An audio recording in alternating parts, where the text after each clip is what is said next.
Hello everybody and welcome back to the channel. Welcome back to Gran Turismo 7 where we're going to be jumping in for a Nations Cup race today. So we're going to be at the shortened version of Lake Maggiore and we're going to be driving the Citroen DS21 Pallas. So a car from the 70s. It is a new car added to the game during the latest update. I think it had about the 130 brake horsepower, so it's not the fastest car in the world. It's a bit of a boat, but we're gonna see what we can get done here today. So I'm starting down the back in this one. Didn't do a lot of practice. I couldn't seem to get the lap times sorted for this first race, so I started down in P16. There was also a little bit of a traffic jam on the practice or on the qualifying lap, so we're going to see what we can do from 16th, making sure we don't get a false start check. Getting away nice and clean here. I'm not sure if traction control was really needed, as this car is severely lacking on power. So representing Britain here for the Nations Cup, as we come into the tight hairpin, there's going to be a little bit of bumping and barging. We're going to get the run on two drivers here, so we're going to go up to 13th. Pretty good start in one corner, gaining a couple positions there. Again, a little bit of bumping and barging, so we're going to gain another position. As you can see up ahead, they are 4 wide. 5 wide at some points, trying to battle for position, coming into this very tricky and very crucial corner. This corner is all about carrying momentum, carrying the speed through the corner as you make the long trek all the way up the hill. Very slowly coming up towards the S-bends. However, this Austrian decides that he doesn't like the Czech driver, so he's going to push him out wide. We're going to gain full advantage of that as we sneak up the inside, hoping to get the pass done before the hairpin. We're going to the back of the Austrian. That's going to give us a bad run out of the exit. We lose all momentum, and we're going to also lose the position to the Czech driver. So coming in here to this fast sweeping corner. Now this car is all about keeping the momentum up, keeping the speed, so braking as little as possible, definitely not bump drafting. These cars cannot bump draft because you will lose all momentum. It's coming into the final corner before the hill. Can we gain any positions? Is anyone going to go wide? No, we're going to go very wide. Keeping the speed up though, so we're not going to lose too much time. We do have the Austrian driver on our outside coming into these S-bends.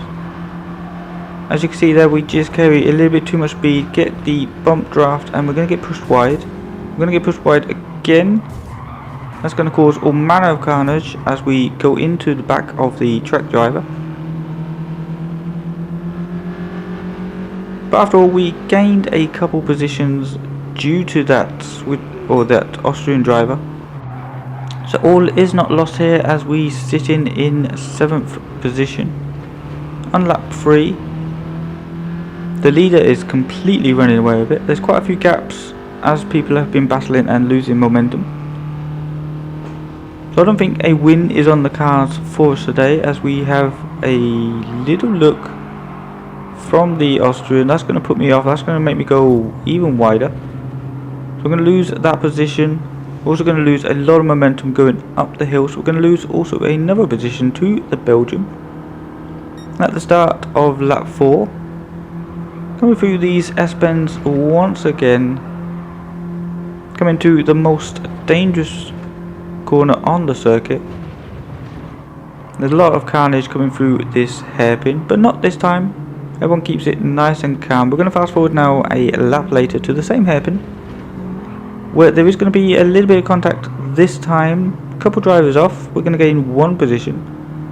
We also get a good run on the Belgian. as he went into the back of one of the other drivers, and that's going to lose all his momentum. Trying to get the pass done before the corner. He's going to back completely out there. We run a bit wide, carrying as much momentum as we can. However, that is going to give us dirty tyres coming into the next corner. So into the hairpin again, we miss our braking point. Go quite wide. That's going to give us a disadvantage coming up the hill. Going to lose one position, possibly two, as the other truck driver is trying to look for a move around the inside. We're going to try and hold it around the outside. As you can see there, just carrying the extra momentum, losing quite a bit of momentum on the inside was that Belgium. So we're going to be stuck here in 7th, quite a big gap to P6.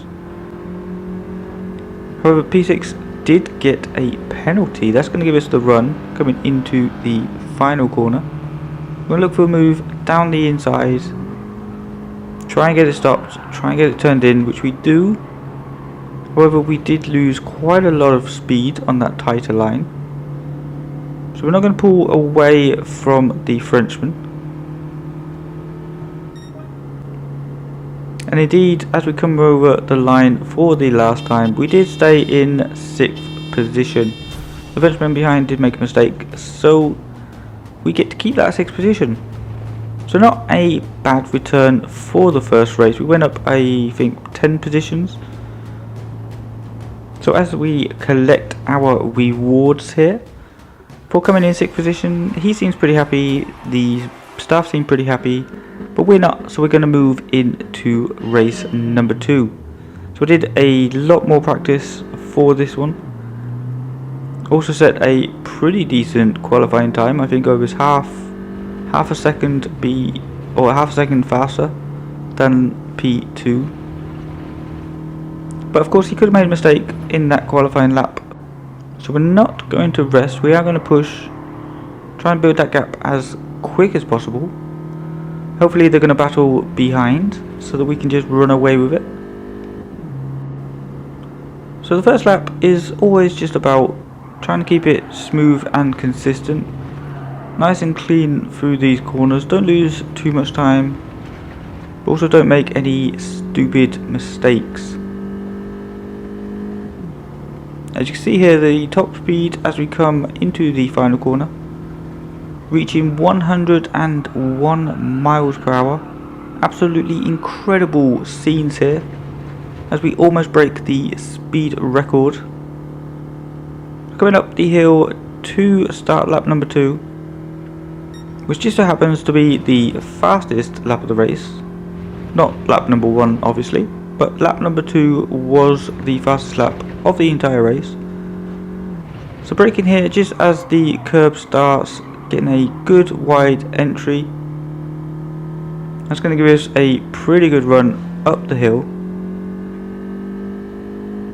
Now this is a bit of a cheat code coming into this corner. As you can see, we're going to take a lot of the corner.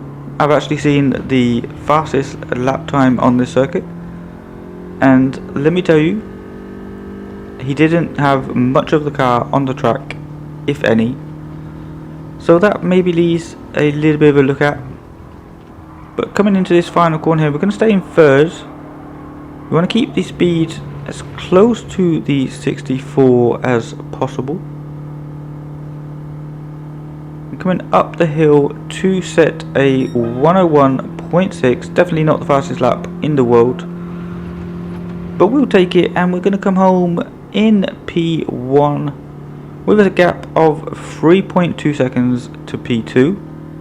So we did manage to build that gap and maintain it. So we did manage to get a win in the Nations Cup in our second race, and that was all I had time for, so that was pretty lucky. But that is going to do it for this video. Thank you so much for watching. I will see you in the next one. Take care and bye for now.